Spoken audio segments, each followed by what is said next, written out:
Ever been on the brink of a sneeze that's stubbornly refusing to erupt? Well, here's a peculiar yet effective trick. Look towards a light source like the sun or a bright bulb, and voila, the sneeze is triggered. Odd, isn't it?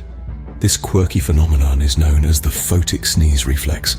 Believe it or not, it affects up to 1/3 of the population worldwide. That's a lot of sun-induced sneezes. Scientists aren't exactly sure why this happens, but it's thought to be due to a mix-up of signals in the brain. So next time that sneeze is teasing you, give this trick a try.